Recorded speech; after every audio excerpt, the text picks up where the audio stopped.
In 1971, his love for America inspired the creation of the Hall of Presidents, a place to celebrate the optimism and goodwill he saw at the heart of the American story.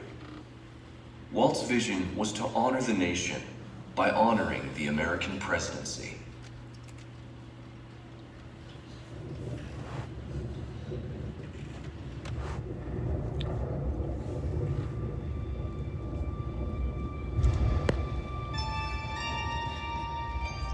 It is 1783, and the smoke is clearing in the wake of the Revolutionary War. Over the course of 8 grinding years, General George Washington has led a force of shopkeepers, farmers, and Native American allies to victory over the greatest military power in the world. A new nation has been born, independent and free. The founders must form a national government. In 1787, through months of passionate debate, they create a written constitution. For the country's highest office, they imagine something new in the history of the world. A leader not born to power like a king or queen. A leader who has not seized power through conquest. A leader not separate from the people, but elected by the people, from among the people. We, the people. This is a new idea, an American idea. The idea of a president.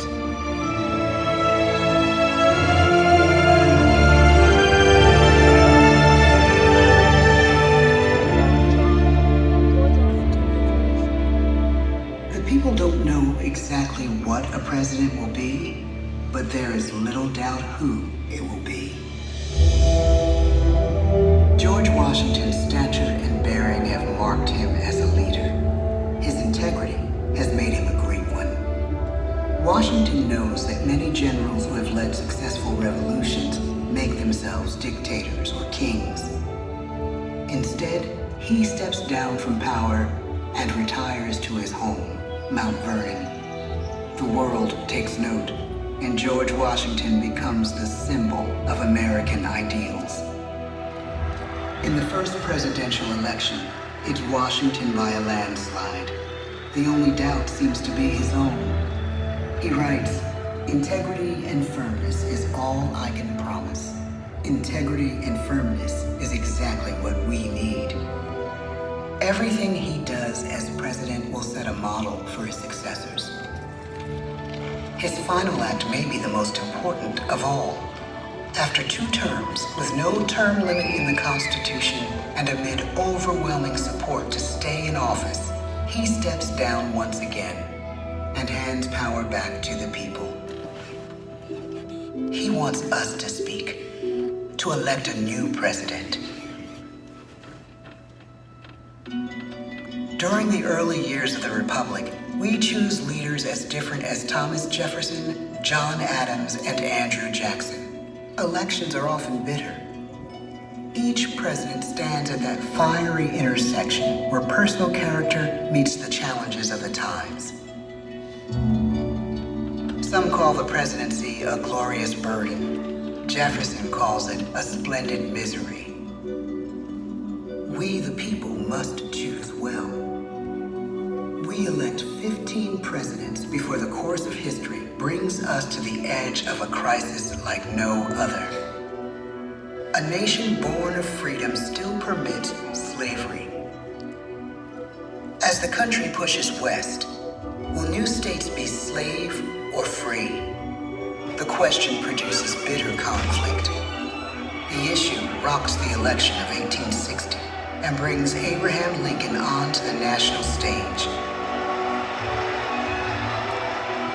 Tall, lanky, some say uncouth candidate from Illinois is a master of words at a time when speeches are printed in full for people to read.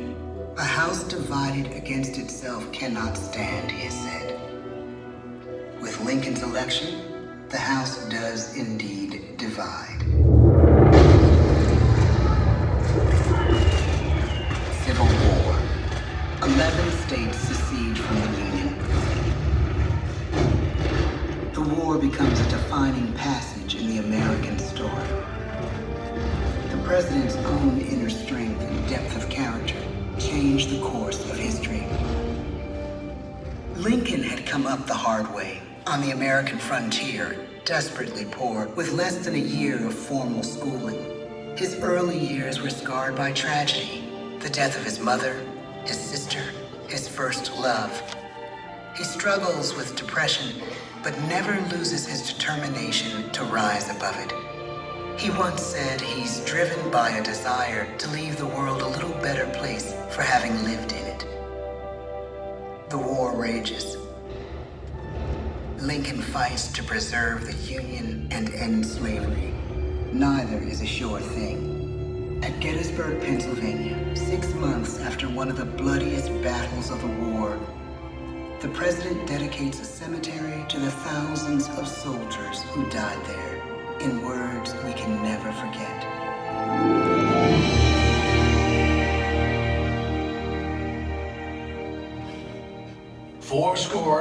77 years ago, our fathers brought forth on this continent a new nation, conceived in liberty and dedicated to the proposition that all men are created equal.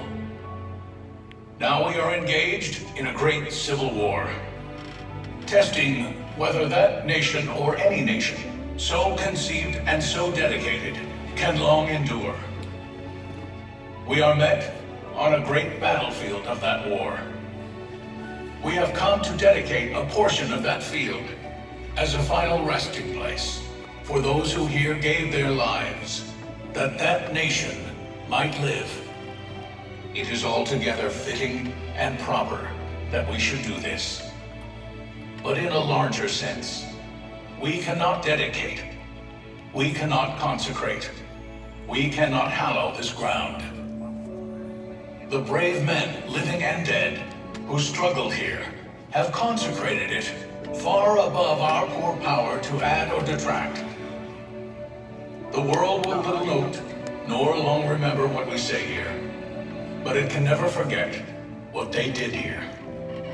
It is for us, the living, rather, to be dedicated here to the unfinished work, which they who fought here have thus far so nobly advanced. It is rather for us to be here dedicated to the great task remaining before us, that from these honored dead, we take increased devotion to that cause for which they gave the last full measure of devotion.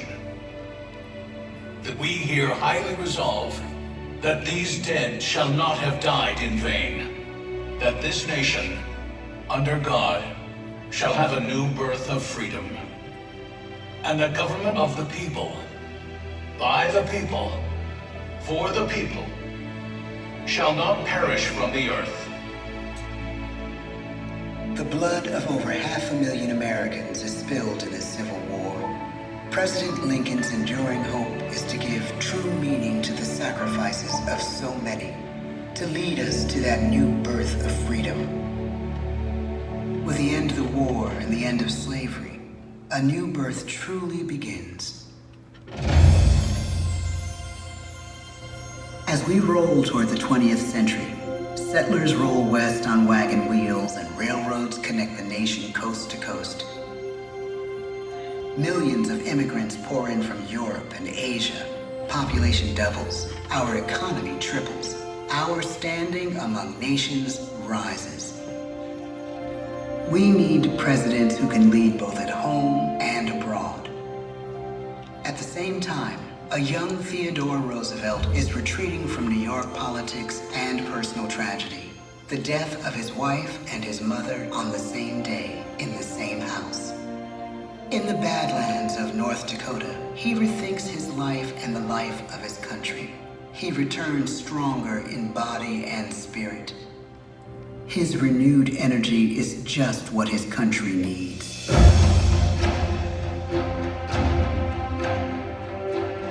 American industry is booming, but social tensions are rising. A progressive movement is bubbling up, pushing for change, and change is needed in the working and living conditions in cities. The gap widens between rich and poor, the demand for change grows stronger.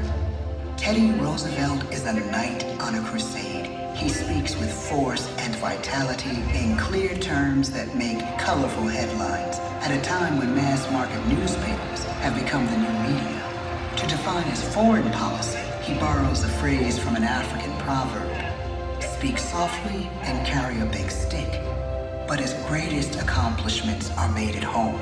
He breaks up giant monopolies, protects workers' rights, and calls for a square deal for all Americans, rich and poor, capitalist and wage earner. And a square deal for every man and every woman in the United States. He calls on America to be as great as the natural grandeur of its lands.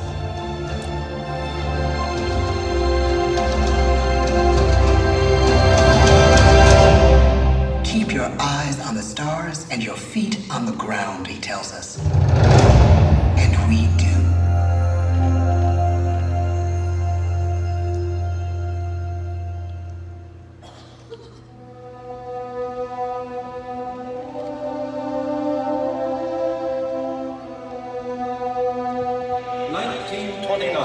The bottom fell out of the market. 12 million unemployed. The bread lines and the soup. The results of the 1932 election now appear. When we elect our 32nd president, it is the worst of times. The course of history and the course of one president's life again shape a turning point in our national destiny.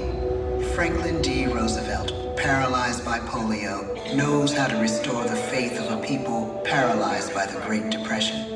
I believe in practical explanation and in practical policy. He has found the inner strength his countrymen now need. He speaks to us like a friend, a neighbor. His optimism is contagious, his voice perfect for the latest breakthrough medium, radio. He calls us to believe we have nothing to fear but fear itself. And we do believe. Tonight's attacks on England are perhaps the most widespread of the war. In the course of the day. But an even greater challenge dominates his final years in office: the Second World War.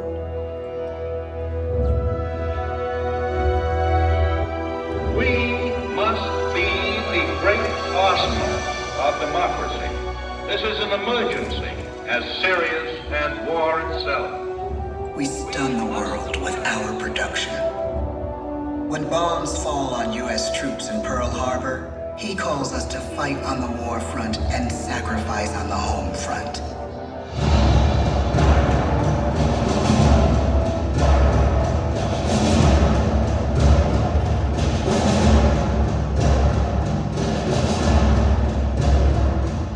The harder the sacrifice, the more glorious the triumph. So spoke America in the year 1776. So speak Americans today. The world changes. The country changes. And yet, in one sense, what we need most from our presidents has never changed. A guiding vision that calls forth the best that America can be. Will outer space be developed for the benefit of all mankind? Or will it become another focus for the arms race? The choice is urgent, and it is ours to make. Ask not what your country can do for you. Ask what you can do for your country.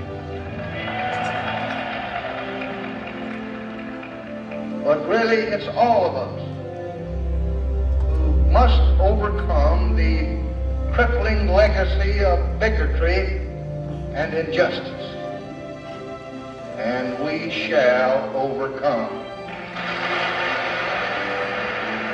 One of the agreements that President Sadat and Prime Minister Begin are signing tonight is entitled A Framework for Peace in the Middle East.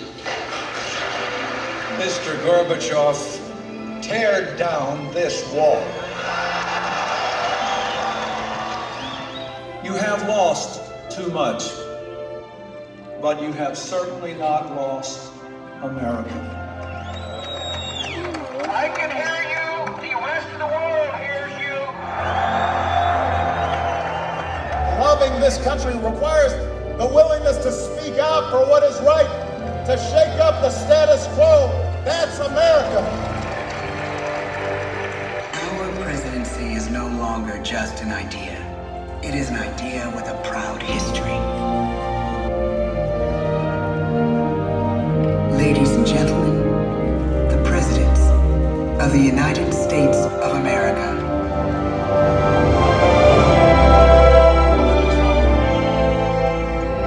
George Washington. John Adams. Thomas Jefferson. James Madison. James Monroe. John Quincy Adams. Andrew Jackson.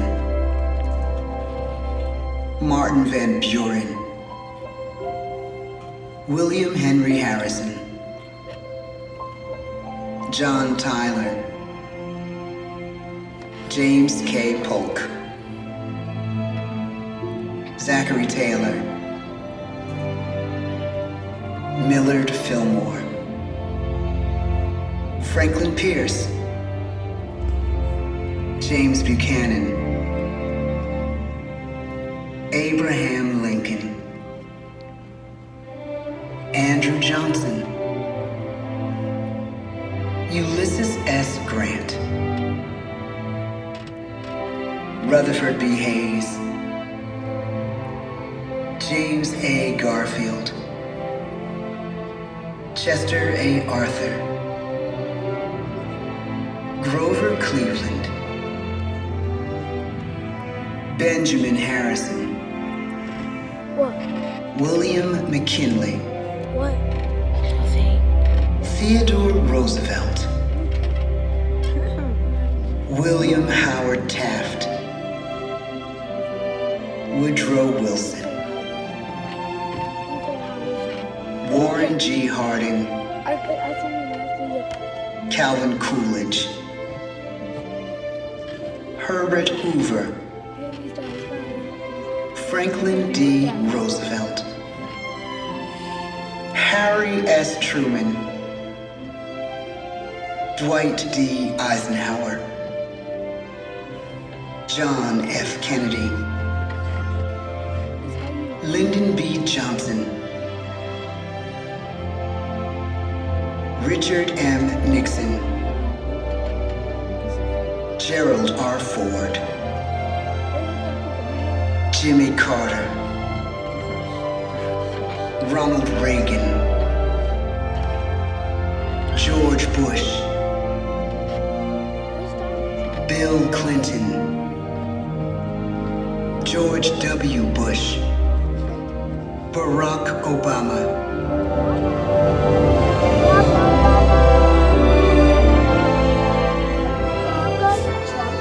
And now we come to the present. Once again, we place our trust in the idea of a president, as we have from the beginning. My fellow citizens, no event could have filled me with greater anxieties than that notification on the 14th day of April, 1789, that you had selected me to lead our nation. But it was with the confidence of my fellow citizens that I took an oath. 35 simple words that have been repeated by every American president throughout history. I, Donald John Trump, do solemnly swear that I will faithfully execute the office of President of the United States and will, to the best of my ability, preserve, protect, and defend the Constitution of the United States. So help me God. From the beginning, America has been a nation defined by its people. At our founding, it was the American people who rose up to defend our freedoms and win our independence. It is why our founders began our great Constitution with 3 very simple words: we the people. Since that moment, each generation of Americans has taken its place in the defense of our freedom, our flag, and our nation under God. These are the achievements of the American spirit, the spirit of a people who fought and died to bring the blessings of liberty to all our people. Above all, to be American is to be an optimist, to believe that we can always do better, and that the best days of our great nation are still ahead of us. It's a privilege to serve as the President of the United States, to stand here among so many great leaders of our past, and to work on behalf of the American people. The presidency of the United States is a role unique in the world, an office entrusted to each president by us, we the people. Therein lies the genius of that new idea, now over 200 years old. A new idea our presidents have turned into a great American idea again and again.